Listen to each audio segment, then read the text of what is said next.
Assalamualaikum warahmatullahi wabarakatuh. Om Swastiastu, salam kebajikan, salam sejahtera untuk kita semuanya. Namo Buddhaya, Rahayu. Hai halo sahabat guru di seluruh tanah air.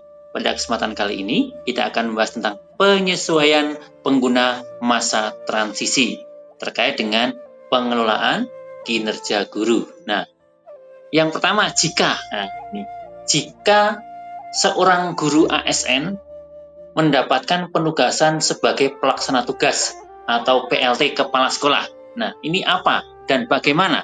Nah, maka SKP sebagai guru dan SKP sebagai PLT kepala sekolah tetap dilaksanakan sampai dengan tahap penilaian kinerja di aplikasi Kemendikbuddasmen untuk mendapatkan predikat kinerja, ya. Jadi mengerjakan seluruh SKP. Predikat kinerja yang dialirkan ke e-kinerja BKN dan dikonversi menjadi angka kredit adalah predikat kinerja tahunan pada jabatan definitif sesuai dengan ketentuan peraturan perundang-undangan.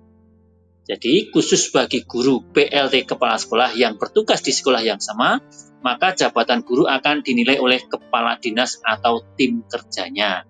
Jadi ini perlu diketahui buat teman-teman yang mendapatkan tugas sebagai PLT, ya, Anda tetap mengerjakan SKP secara menyeluruh. Jadi SKP sebagai guru di sekolah definitifnya maupun SKP sebagai PLT.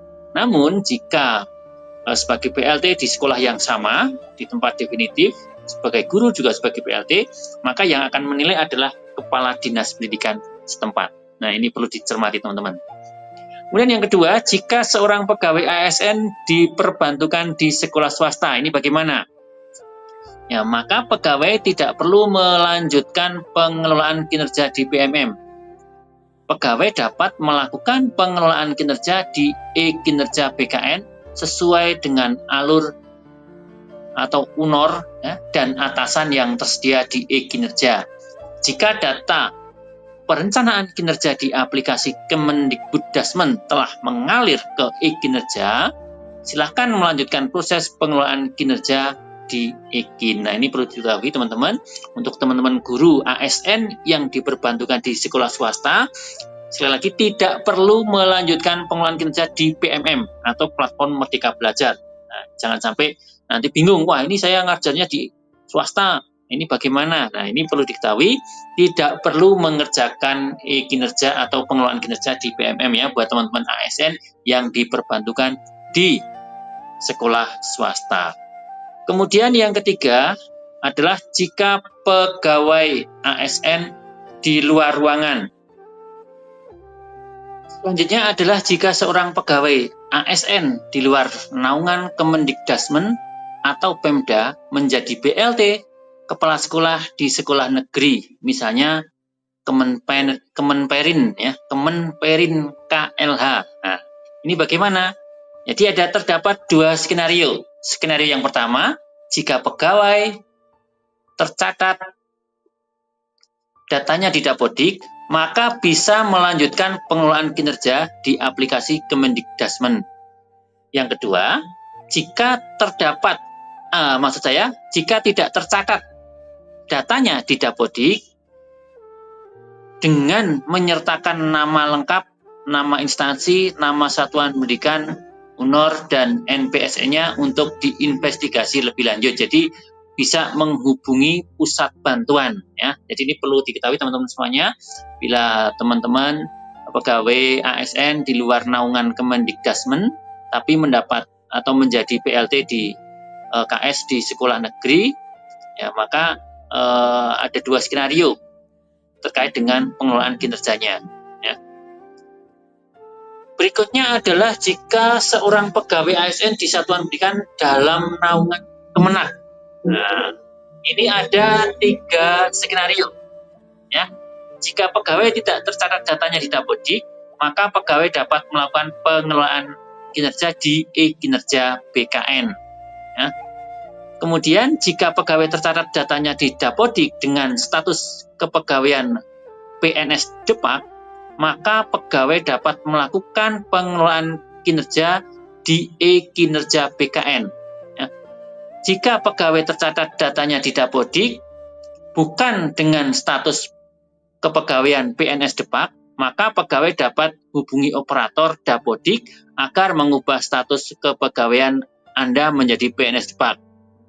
Setelah status kepegawaian Anda sudah sesuai atau sudah berhasil diubah menjadi PNS Depak, Anda dapat melakukan pengelolaan di e-kinerja BKN. Nah, jadi ini kesimpulannya adalah tidak mengerjakan kinerja pegawai di PMM ya.